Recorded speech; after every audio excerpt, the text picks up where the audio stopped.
தினம் ஒரு ஜெபம் என்கிற ஜெப வேலைக்கு நேராக இயேசு கிறிஸ்துவின் நாமத்தினாலே உங்களை வாழ்த்தி வரவேற்கிறேன். இன்றைய நாளுக்குரிய வசனம் மத்தேயு எழுதின சுவிசேஷம் அதிகாரம் 22 வசனம் 37.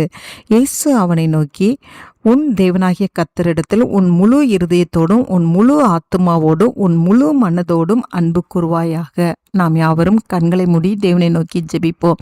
எங்களை நேசிக்கிறதான நல்ல தகப்பனே, இந்த நாளுக்காக ஸ்தோத்திரம். கர்த்தர் கொடுத்த ஜீவனுள்ள வார்த்தைக்காக நன்றி செலுத்துகிறோம். மை துதிக்கிறோம் ஆண்டவரே, மை போற்றுகிறோம், மை வணங்குகிறோம் ஆண்டவரே. ஆமாம் ஆண்டவரே, இந்த நாளில் எங்களிடத்துல ஆண்டவரே நீங்கள் எதிர்பார்க்கிறது, நாங்கள் உம்மிடத்தில் அன்பு கூறும்படியாக எதிர்பார்க்கிறீங்க சுவாமி. முழு இருதயத்தோடு நாங்கள் அன்பு செலுத்துகிற கிருபையை தாங்க. அறகுறையாய் அல்ல ஆண்டவரே, உலகத்துக்கும் ஆண்டவரே உம்மிடத்திலையும் நாங்கள் நிற்காதபடிக்கு தேவனிடத்திலே முழுவதுமாய் அன்பு கூறுகிற இருதயத்தை தாங்க சுவாமி. முழுவதுமாய் ஆண்டவரே எங்கள் முழு மனதையும் செலுத்தி தேவனிடத்தில் அன்பு கூறத்தக்கதாய், முழு ஆத்மாவோடு தேவனிடத்தில் அன்பு கூறத்தக்கதாய், தேவனை இன்னும் அதிகமாய் நேசிக்கத்தக்கதான இருதயத்தை தாங்க ஆண்டவரே. ஆண்டவரே உம்மிடத்தில் அன்பு கூறுகிற உம்முடைய பிள்ளைகள் உம்முடைய கட்டளையின்படி நடப்போம் சுவாமி.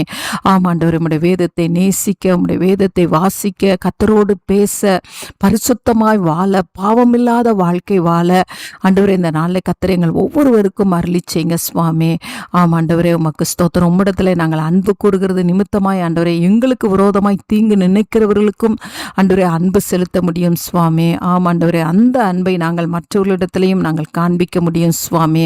இந்த நாளில் கர்த்தரிடத்தில் முழு இருதயத்தோடு அன்பு கூர்ந்து உமக்கு பிரியமான பிள்ளைகளாய் வாழ்ந்து ஆண்டவரே உமக்கு ஸ்தோத்திரம். இந்த உலகத்திலும் ஆண்டவரே அப்பா காண்கிற சகோதரத்தில் அன்பு கூர்ந்து ஆண்டவரே இன்னும் தேவனை அதிகமாய் ஆண்டவரை கிட்டி சேருகிற கிருபையை தாங்க. அந்த நல்ல கிருபையை அருளி செய்கிறபடினால் நன்றி.